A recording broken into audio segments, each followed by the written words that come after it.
പലപ്പോഴും നമ്മുടെ നാടുകളിൽ നടക്കുന്ന അനാചാരങ്ങൾ, മരണവുമായി ബന്ധപ്പെട്ടുകൊണ്ട് ഏറെ അനാചാരങ്ങൾ നമ്മുടെ നാട്ടിൽ നമുക്ക് കാണാൻ കഴിയും. ഒരാൾ മരിച്ചു കഴിഞ്ഞാൽ ആ മരിച്ച വീട്ടിലും മക്ബറയിലും മരണത്തോടനുബന്ധിച്ചുകൊണ്ട് നടക്കുന്ന ഒരുപാട് അനാചാരങ്ങൾ നമുക്കറിയാൻ കഴിയും. അതിൽ ഏറെ പ്രധാനപ്പെട്ട ഒരു കാര്യമാണ് മരിച്ച വീടുകളിൽ ഖുർആൻ ഓതുക എന്നത്. മരിച്ച വീടുകളിൽ ഖുർആൻ ഓതിക്കൊണ്ടിരിക്കുന്നു. ഈ മയ്യത്തിന് അതിന്റെ പ്രതിഫലം ലഭിക്കുമെന്ന വിശ്വാസത്തോടുകൂടി മരിച്ച വീട്ടിൽ ഖുർആൻ ഓതുന്ന സമ്പ്രദായം നമ്മുടെ നാട്ടിൽ നിലവിലുണ്ട്. ഇത് നബി സല്ലല്ലാഹു അലൈഹി വസല്ലമ പഠിപ്പിച്ചതാണോ? നമുക്കറിയാം, അള്ളാഹുവിന്റെ റസൂലിന്റെ കാലത്ത് ഒരുപാട് സ്വഹാബികൾ മരണപ്പെട്ടിട്ടുണ്ട്. ആ സ്വഹാബിമാരുടെയും വീട്ടിൽ വിശുദ്ധ ഖുർആൻ പാരായണം ചെയ്യാൻ വേണ്ടി അള്ളാഹുവിന്റെ റസൂൽ സ്വഹാബികളെ നിർത്തിയിട്ടില്ല. നബി സല്ലല്ലാഹു അലൈഹി വസല്ലം വഫാത്തായി. ആ റസൂൽ സല്ലല്ലാഹു അലൈഹി വസല്ലമയുടെ വീട്ടിൽ മരണശേഷം ഖുർആൻ ഓതാൻ വേണ്ടി സ്വഹാബികൾ തിക്കിത്തിരക്കിയിരുന്നില്ല.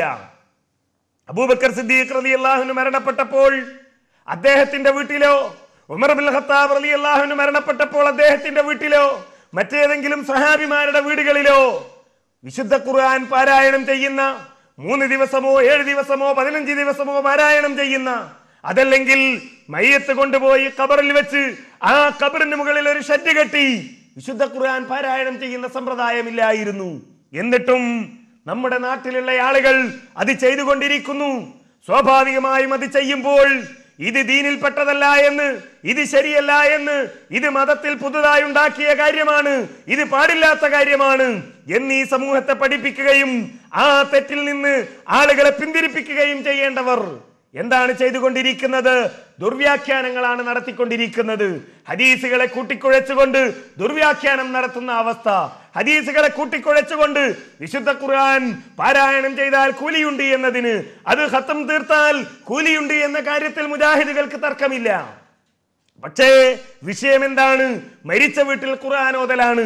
ആ മരിച്ച വീട്ടിൽ ഖുർആൻ ഓതുന്നതിന് എന്താണ് തെളിവ് എന്ന് ചോദിക്കുമ്പോൾ പറയേണ്ടത് അതിനുള്ള തെളിവാണ്, അല്ലാതെ ഖുർആൻ ഓതാനുള്ള തെളിവല്ല. നോക്കൂ, ഒരു പണ്ഡിതനോട് ഇത്തരം ഒരു ചോദ്യം ചോദിച്ചപ്പോൾ ആ പണ്ഡിതൻ അതിന് നൽകുന്ന മറുപടിയും ദുർവ്യാഖ്യാനവും നമുക്കൊന്ന് കേട്ടുനോക്കാം. മരണപ്പെട്ടാൽ 3, 7, 10 എന്നൊക്കെ ചടങ്ങുകൾ നമ്മുടെ നാട്ടിലുണ്ട്. ഇതിനെക്കുറിച്ച് വലിയ തെറ്റിദ്ധാരണയും മുസ്ലിം സമൂഹത്തിനിടയിലുണ്ട്. ഇങ്ങനെ ചടങ്ങുകളുണ്ടോ എന്നാണ് അദ്ദേഹം ചോദിച്ചിരിക്കുന്നത്. എല്ലാവരും, ഇത് കേൾക്കുന്ന എല്ലാവരും ശ്രദ്ധിക്കുക. ഇവിടുത്തെ അടിസ്ഥാന പ്രശ്നം അതല്ല. ഖുർആൻ ഓതിയാൽ, ജീവിച്ചിരിക്കുന്നവർ ഖുർആൻ ഓതിയതിന്റെ പ്രതിഫലം സദഖ ചെയ്താൽ, ഹദിയ ചെയ്താൽ മയ്യത്തിന് പ്രയോജനം കിട്ടുമോ ഇല്ലയോ എന്നുള്ളതാണ് അടിസ്ഥാന വിഷയം. അഹ്ലുസുന്നത്തി വൽ ജമാഅത്തിലെ പണ്ഡിതന്മാരും അഹ്ലുസുന്നത്തി വൽ ജമാഅത്തിലെ ജനങ്ങളും പ്രതിഫലം കിട്ടുമെന്ന് തന്നെ ഉറച്ചു വിശ്വസിക്കുന്നു. അത് സത്യമാണ്. അങ്ങനെ പ്രതിഫലം കിട്ടുമെങ്കിൽ അത് എത്ര ദിവസം കൊണ്ട് ഖുർആൻ ഓതി തീർക്കണം? മഹാനായ റസൂലുള്ളാഹി സ്വല്ലല്ലാഹു അലൈഹി വസല്ലമയിൽ നിന്നും അബ്ദുല്ലാഹി ഇബ്നു ഉമർ റളിയല്ലാഹു അൻഹു ഉദ്ധരിക്കുന്ന ഹദീസിൽ 3 ദിവസം കൊണ്ട് ഖത്തം ഓതി തീർക്കാമെന്ന് വന്നിട്ടുണ്ട്. ബുഖാരി മുസ്ലിം ഉദ്ധരിക്കുന്ന അബ്ദുല്ലാഹി ഇബ്നു അംർ ഇബ്നുൽ ആസിയുടെ ഹദീസിൽ 7 ദിവസം കൊണ്ട് ഖത്തം തീർക്കാൻ അള്ളാഹു റസൂൽ അദ്ദേഹത്തോട് ആജ്ഞാപിച്ചതായി കാണാം. ഇമാം തിർമദി ഉദ്ധരിക്കുന്ന സഹീഹായ ഹദീസിൽ ഖത്തം 40 ദിവസത്തിനുള്ളിൽ തീർത്തിരിക്കണം എന്നുണ്ട്. ഇങ്ങനെ 3 ഹദീസുകൾ 3 ദിവസം കൊണ്ട്, 7 ദിവസം കൊണ്ട്, 40 ദിവസം കൊണ്ട്.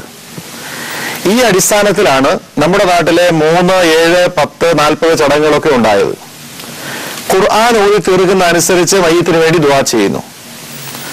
അപ്പോ ഇതിൽ ഏത് ദിവസമാണേലും കുഴപ്പമില്ല, ഇന്ന ദിവസം എന്ന് ക്ലിപ്തപ്പെടുത്തലുമില്ല. 7-ന് തന്നെ ഓതിയിരിക്കണം, 3-ന് തന്നെ പൂർത്തിയായിരിക്കണം എന്നില്ല. ഓതിത്തീരുന്ന 3-ഓ 7-ഓ ആയി ദുആ ചെയ്യുന്നതിലും കുഴപ്പമില്ല. ഇതാണ് സത്യം. ഈ യാഥാർത്ഥ്യം മനസ്സിലാക്കുക. ഇത് മനസ്സിലാക്കാതെ വെറുതെ തർക്കം നടത്തിയിട്ട് കാര്യമില്ല. വെറുതെ നമ്മൾ തർക്കം നടത്തിയിട്ടില്ല എന്നാണ് കാര്യമില്ല എന്നാണ് അദ്ദേഹം പറയുന്നത്. യഥാർത്ഥത്തിൽ എന്തുകൊണ്ടാണ് തർക്കിക്കേണ്ടി വരുന്നത്? എന്തുകൊണ്ടാണ് ഈ വിഷയം ജനങ്ങളുടെ ശ്രദ്ധയിൽപ്പെടുത്തേണ്ടി വരുന്നത്? ഇവിടെ അദ്ദേഹം പറഞ്ഞു 3 ദിവസം കൊണ്ട് തീർക്കാം, 7 ദിവസം കൊണ്ട് തീർക്കാം, 40 ദിവസം കൊണ്ട് തീർക്കാം. എവിടെയാണിത്? മരിച്ച വീട്ടിലാണോ? അംർ ബിൻ ആസ് റളിയല്ലാഹു അൻഹു ഖത്തം തീർത്തത് മരിച്ച വീട്ടിലായിരുന്നോ? അബ്ദുല്ലാഹി ഇബ്നു ഉമർ റളിയല്ലാഹു അൻഹു ഖത്തം തീർത്തത് മരിച്ച വീട്ടിലായിരുന്നോ? 40 ദിവസം കൊണ്ട് ഖത്തം തീർക്കണമെന്ന് പറഞ്ഞത്, അതിനുള്ളിൽ തീർക്കണമെന്ന് പറഞ്ഞത് മരിച്ച വീട്ടിലാണോ?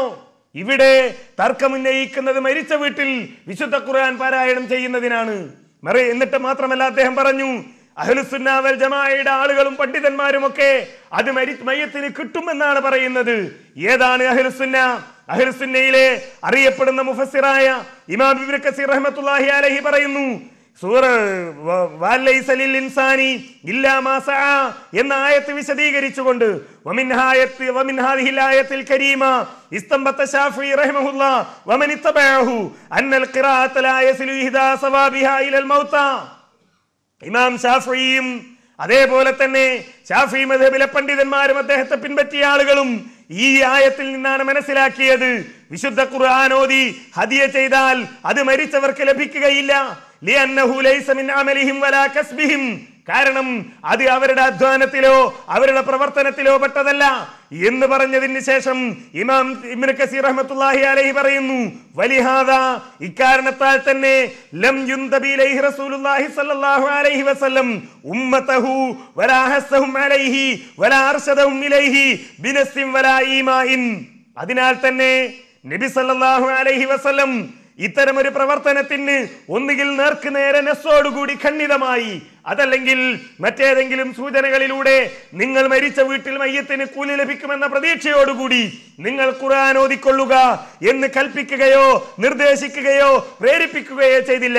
വലം യുൻകൽ ദാലിക അൻ അഹദിൻ മിനസ് സ്വഹാബ റളിയല്ലാഹു അൻഹും, പൂർവികരായ ഏതെങ്കിലും സഹാബിമാരിൽ നിന്ന് അവരേതെങ്കിലും കാലത്ത് ഏതെങ്കിലും ഒരാളുടെ മരിച്ച വീട്ടിൽ 3 ദിവസമോ 7 ദിവസമോ 10 ദിവസമോ 40 ദിവസമോ ഖുർആൻ ഓതിയതായി തെളിയിക്കപ്പെട്ടിട്ടില്ല, ഉദ്ധരിക്കപ്പെട്ടിട്ടില്ല. വലൗ കാന ഖൈറൻ ലസബഖൂനാ ഇലൈഹി, അതൊരു നല്ല കാര്യമായിരുന്നെങ്കിൽ, അല്ലാഹുവിന്റെ അടുക്കൽ പുണ്യമുള്ള സ്വീകാര്യമായ ഉപകാരപ്രദമായ ഒരു കാര്യമായിരുന്നുവെങ്കിൽ ആ സ്വഹാബികൾ നമ്മെക്കാൾ മുമ്പിൽ അവിടെ ഖുർആൻ പാരായണം ചെയ്യാൻ എത്തുമായിരുന്നു. പിന്നെ ഇതേപോലെയുള്ള പല വിഷയങ്ങളിലും പറയാറുള്ള ന്യായം, അങ്ങനെ ഖുർആൻ ഓതി തീർക്കാമെങ്കിൽ അത് മരിച്ച വീട്ടിലും ഓതാമല്ലോ, ഖുർആൻ പുണ്യമായ കാര്യമാണല്ലോ, ഖുർആൻ ഓതുന്നതിന് പുണ്യമുണ്ടല്ലോ എന്നൊക്കെ പറഞ്ഞ് ഖിയാസാക്കാൻ, താരതമ്യപ്പെടുത്താനാണ് ഇതിലും ഇതേപോലെയുള്ള പല കാര്യങ്ങളിലും ശ്രമിക്കാറുള്ളത്.